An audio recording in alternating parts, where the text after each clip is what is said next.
سبحان الله وبحمده عدد خلقه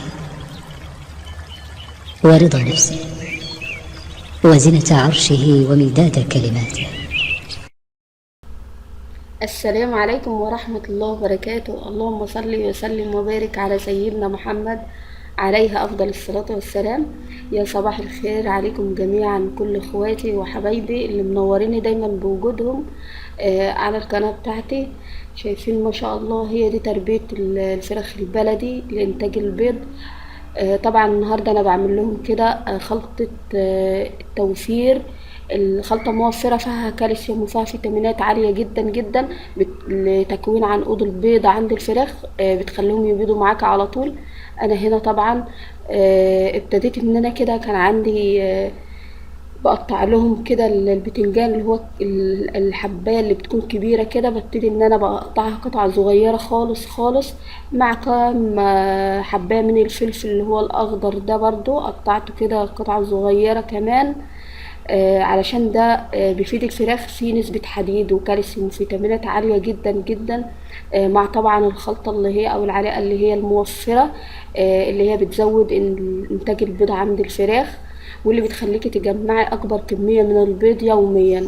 انا هنا قطعت البتنجان وقطعت الفلفل، وكمان مع الخلطة بتاعتي دي كمان ببشر لهم اللي هو البنجر ده شيء اساسي في رفع المناعة، لانه بيرفع مناعة الطيور جدا جدا، خصوصا ان احنا كده هنبتدي ندخل على فصل الشتاء، فلازم نحمي طيورنا بالحاجات الطبيعية اللي نعملها للطيور على طول.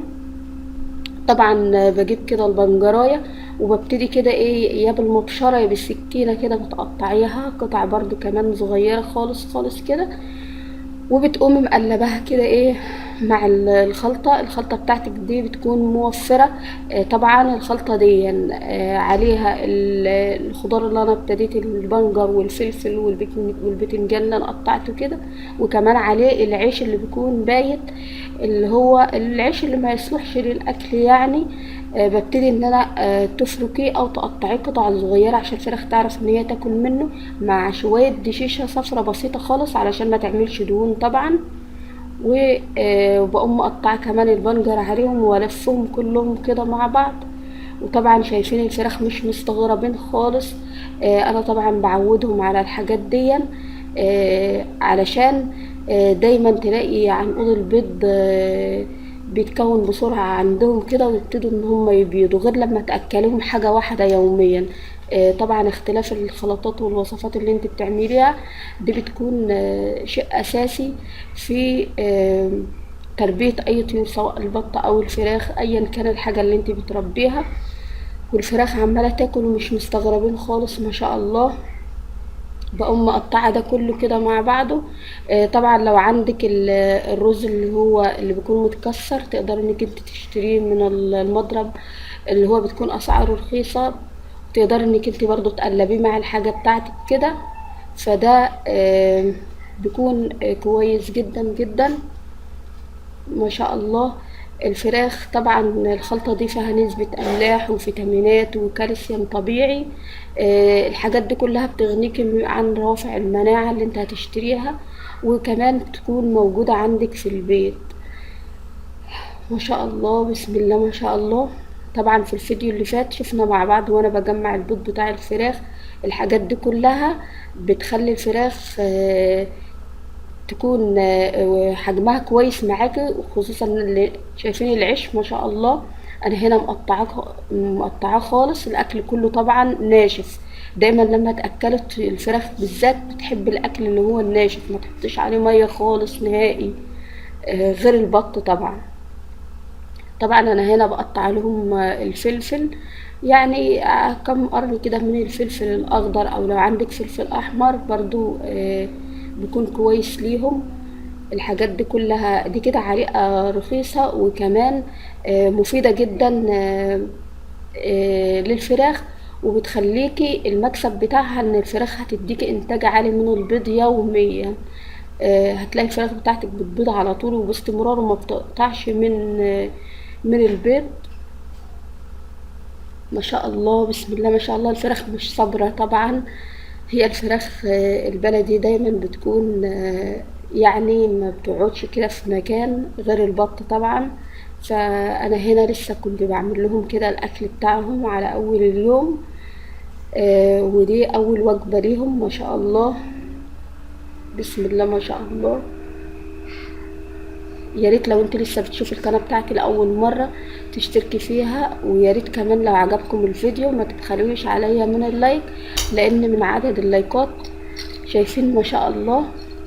انا هنا ده طبعا مكان اللي انا عاملاه للفراخ بتبيض فيه ما شاء الله، بسم الله ما شاء الله. اهم حاجه طبعا انك انت لما بتيجي تاكلي الطيور بتاعتك سواء البط او الفراخ تشوفي حركه الطيور بتاعتك عامله ايه، وخصوصا في الايام اللي جايه دي ان شاء الله، والايام اللي دلوقتي تلاقي الجو كده بالليل بيكون برد وبالنهار بيكون حر. فتهتمي بقى بالحاجات البسيطه دي علشان دايما مناعتهم تكون عاليه. انا هنا طبعا بقسم للفراخ الاكل على حاجتين كده علشان كله ياكل من الحاجه اللي انا عاملاها سواء البط او الفراخ. شايفين ما شاء الله.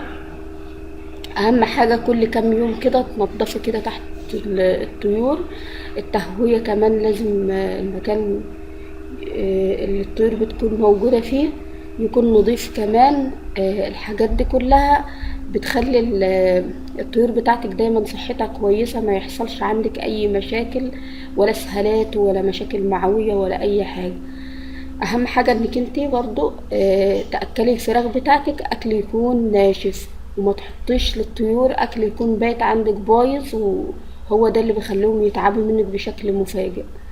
طبعا انا قسمت لهم كده الاكل، هم بياكلوا خالص، وبعد كده بسيبهم كده لما ما يكونش في قدامهم بواقي اكل خالص خالص، وابتدي بقى احط لهم حاجات كده ايه جديده. مش لازم تسيب الاكل متكوم قدام الطيور، تجددي باستمرار سواء الميه او الاكل بتاعهم. بتلاقيهم دايما بيجروا ويتفططوا كده في المكان، ودايما تلاقيهم ما فيش عندهم اي مشاكل. يا ريت كده فضلا وليس امرا لو انت لسه موجوده معايا لحد الان من الفيديو ولسه ما عملتيش لايك، بسرعه كده تعملي لنا لايك كده علشان اشجع ان انا اكمل معاكم. وده كان فيديو النهارده، حبيت ان انا اشكركم جدا جدا، والسلام عليكم ورحمه الله وبركاته.